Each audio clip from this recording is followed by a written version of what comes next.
This was all about valency. Next is atomic size across the period. Atomic size का मतलब होता है distance. The term atomic size refer to the atomic to the radius of an atom. जैसे आप example देखिए, ये सब elements हम लोग ले लेते हैं जिसके एटॉमिक नंबर इंक्रीजिंग ऑर्डर में है. आप देख सकते हैं 11, 12, 13, 14, 15 एंड 16. अब सबका एटम्स हम लोग ड्रॉ कर लेंगे. इस तरह से इलेक्ट्रॉनिक कॉन्फ़िगरेशन डिस्ट्रीब्यूट है. फर्स्ट शेल में 2 इलेक्ट्रॉन है, सेकेंड में 8 इलेक्ट्रॉन है, आप देख सकते हैं, लास्ट शेल में 1 इलेक्ट्रॉन है. वैसे ही सबके हम लोग ड्रॉ कर सकते हैं. एटॉमिक रेडियस के जो पिक्स है वो हम लोग ड्रॉ कर सकते हैं. बराबर है, ठीक है. अब आप देखिए सेंटर मतलब जो प्रोटॉन है, न्यूक्लियस है, वहाँ से लेकर लास्ट शेल तक के डिस्टेंस को हम लोग क्या बोलते हैं? Atomic size, that is radius. Okay, atomic radius is the distance between the centre of atom and the outermost shell. अब देखिए सब जगह सभी के पास 3-3 शेल है. आप देख सकते हैं, चाहे सोडियम हो, मैग्नीशियम हो, एल्यूमिनियम हो, सबके पास 3-3 शेल है. ऐसा तो नहीं किसी के पास 2 शेल है या किसी के पास 4 शेल है. सबके पास 3-3 शेल है, आप देख सकते हैं, ठीक है. लेकिन इलेक्ट्रॉनिक कॉन्फ़िगरेशन क्या है? सबका अलग है. अब अगर हम लोग फोर्स देखेंगे, पहले में अगर आप देखेंगे इलेक्ट्रॉन का जो साइज है, इलेक्ट्रॉन लास्ट शेल में जो इलेक्ट्रॉन्स होते हैं वो न्यूक्लियस को अट्रैक्ट करेंगे, ठीक है, अपनी तरफ. बट लास्ट शेल में कितना इलेक्ट्रॉन है? एक ही इलेक्ट्रॉन है, तो वो न्यूक्लियस को अपनी तरफ अट्रैक्ट करेंगे, लेकिन उसका पावर कम होगा. लेकिन नेक्स्ट में उसका पावर बढ़ जाएगा मैग्नीशियम में, क्योंकि 2 इलेक्ट्रॉन लास्ट शेल में. एल्यूमिनियम में और पावर बढ़ सकता है बिकॉज 3 इलेक्ट्रॉन से. सिलिकॉन में 4 इलेक्ट्रॉन से लास्ट शेल में. फॉस्फोरस में 5 इलेक्ट्रॉन से एंड सल्फर में 6 इलेक्ट्रॉन से. तो पावर के साथ उसका जो श्रिंक होने लगेगा एटम. ओके, और एटम का साइज कुछ इस तरह से हो जाएगा. देखिए सब श्रिंक हो रहे हैं एटम, ठीक है, साइज में वो डिक्रीज हो रहे हैं, और फाइनली वो बहुत ज़्यादा डिक्रीज हो रहे हैं जब वो सल्फर की तरफ जा रहे हैं. ओके, तो इससे हमें क्या पता चलता है कि as we go from left to right in a period, जैसे हम लोग लेफ्ट टू राइट पे चलेंगे, the nuclear charge increases, nuclear power increase होता रहेगा, and thus the pull between electrons and protons increases. Therefore the atomic size decreases as we go from left to right. तो ये हमेशा आपको याद रखना है, गिव रीजन में भी आता है, ठीक है, इसके नोट्स में आपको आंसर्स मिल जाएंगे, इंपॉर्टेंट है. तो एटॉमिक साइज हमेशा डिक्रीज होता है from left to right, this is the main reason.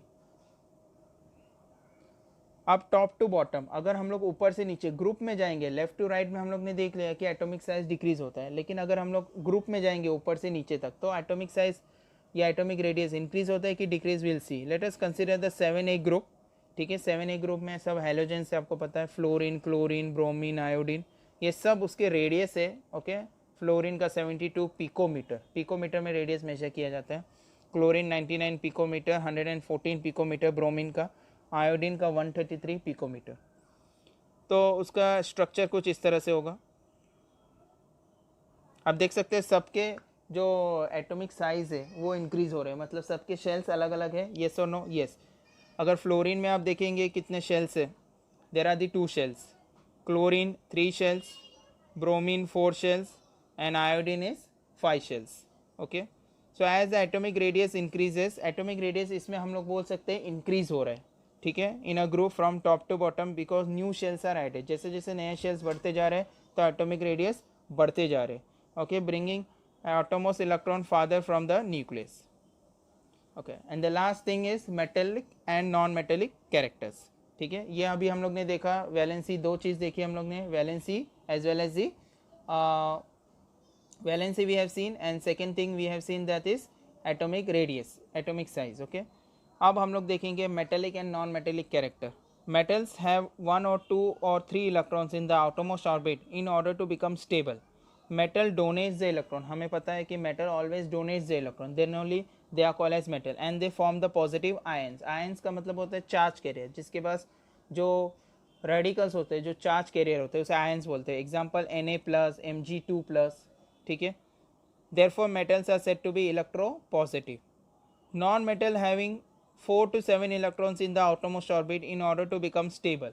Non-metals share or accept the electron. Non-metals दोनों चीज़ कर सकते हैं, या तो वो इलेक्ट्रॉन को शेयर कर सकते हैं या तो वो इलेक्ट्रॉन्स को एक्सेप्ट कर सकते हैं, and form the negative ion. Example H2- and P3-. Therefore non-metals are said to be electronegative. इस तरह से आप देख सकते हैं यहाँ पे, ठीक है. अब metallic and non metallic character down the group क्या होता है, अगर हम लोग लेफ्ट टू राइट जाते हैं तो इंक्रीज हो रहा है, लेकिन अगर डाउन टू ग्रुप जा रहे हैं, ठीक है, metallic to non metallic character, अगर हम लोग लेफ्ट टू राइट जा रहे हैं तो क्या हो रहा है कि लेफ्ट में पहले मेटल्स है, फिर मेटल की जो क्वांटिटी है वो धीरे धीरे कम हो रही है और फिर वो नॉन मेटल की तरफ बढ़ रहा है, ओके। लेकिन अगर हम लोग metallic and non metallic character modern periodic table में देखें ग्रुप में ऊपर से नीचे तक, तो ऊपर जैसे अगर example lithium, sodium, potassium and rubidium, ये एक एग्जांपल है, ये ग्रुप 1A के है, ओके। तो in a group metallic and character increases and non metallic character decreases. Group में क्या होता है कि मेटेलिक कैरेक्टर इंक्रीज होते जा रहे हैं जैसे जैसे हम लोग ऊपर से नीचे आ रहे हैं, ठीक है।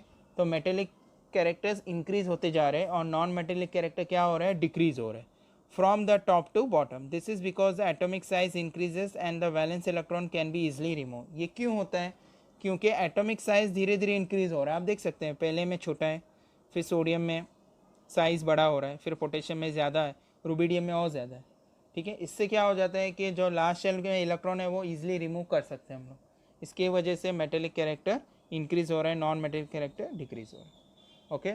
So this was about in this last part of this chapter. अब इसके ऊपर कुछ क्वेश्चन है, इसको सॉल्व कर लेते हैं, ओके।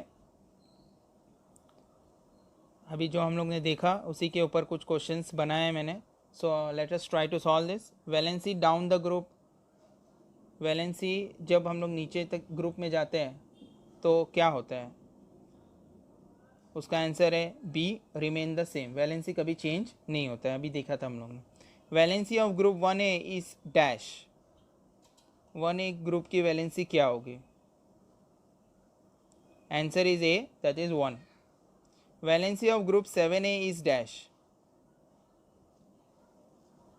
आंसर मिला आपको, it is A, that is 1।